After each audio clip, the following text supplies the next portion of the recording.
प्रकार का उत्साह जनता में देखने का मिल रहा है, उससे भरपूर मैं विश्वास करता हूं इस बात का कि हरियाणा की जनता 10 की 10 लोकसभा सीट और करनाल विधानसभा सीट 11 कमल 4 जून को खिला करके मोदी जी को झोले में डालेंगे। निर्दलीय विधायक हैं 3 हरियाणा के, वो कांग्रेस में शामिल हो चुके हैं। मंदिर सागवान की बात मैं अभी इससे पहले स्टेटमेंट दे चुका हूं।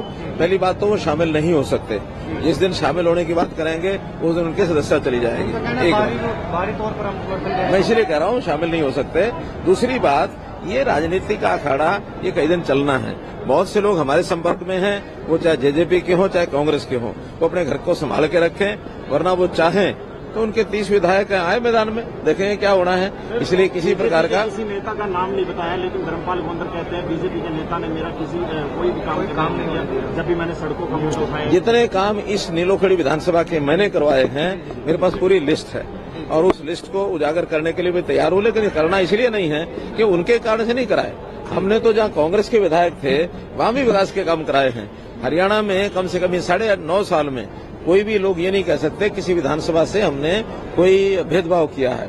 हरियाणा में मनोहर लाल ऐसा शख्स मुख्यमंत्री है कि पहली टर्म में जब हमारा पहला सेशन था, मैंने 5 करोड़ रुपया हर एक विधायक के लिए, किसी भी पार्टी का बना हो, उनको दिए।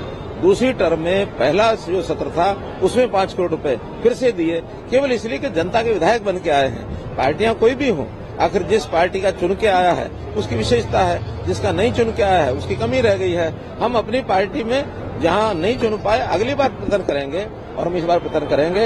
ये जो स्थिति हमारी पिछली बार 40 पर ही हम रह गए थे, बाद में 41 हो गए, ये अगली बार स्थिति पैदा न हो, ताकि इस प्रकार की समस्याएं और खेल ये न हो सके। हम पूरे आश्वस्त हैं कि अगले चुनाव में हमारी पूरी कंप्लीट मेजोरिटी है। बयान आता है कि 400 पार नहीं, जमना पार कराएंगे। ये तो जनता बताएगी, ना आप बताएंगे ना बुद्धिराजा बताएंगे। मेरी बात पर भरोसा मत करें, जनता बताएगी कि वो 400 पार देगी कि नहीं देगी, उसमें बुद्धिराजा और आपकी ठेकेदारी नहीं। सर, कांग्रेस अपनी जनसभाओं में सभी लोगों को एक प्रलोभन दे रही है, 6,000 रुपये पेंशन, 200 गज के प्लॉट, 2 मकान डलवाएंगे, बिजली का बिल, बिजली की कनेक्शन साथ में देंगे, साथ के साथ बेरोजगारों को जब तक नौकरी नहीं मिलेगी 1 लाख रुपए हर साल उनको। मैंने अभी सभा में बताया है कि जिस प्रकार के मुंगेरी लाल के सपने होते हैं, ना 9 मण तेल होगा ना राधा नाचेगी। जिस प्रकार का अगर वो हिसाब किताब लगा करके बता देंगे कि इस सारी योजना में जो बता रहे हैं कितने पैसे लगने वाले हैं, कुल मिलाकर के देश का बजट तो देश में काम आएगा। देश के बजट में अगर वो सोचते हो कि कहीं से हम मुफ्त का कहीं से फंड लेके आ जाएंगे, कहीं से नहीं आ सकता।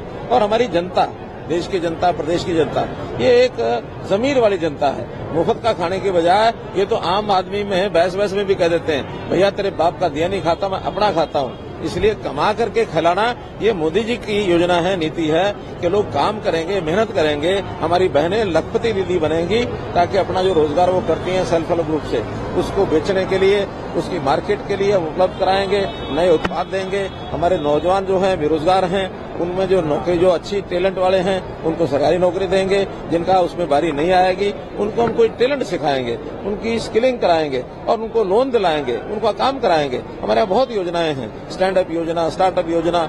और हरियाणा में हमने मुख्यमंत्री अंत्योदय परिवार उत्थान योजना के अंतर्गत 50,000 परिवारों को इस प्रकार के काम दिलाए हैं। तो रोजगार दिलाना हमारा काम है, लोग कमाएंगे, खाएंगे। धन्यवाद, बहुत बहुत धन्यवाद।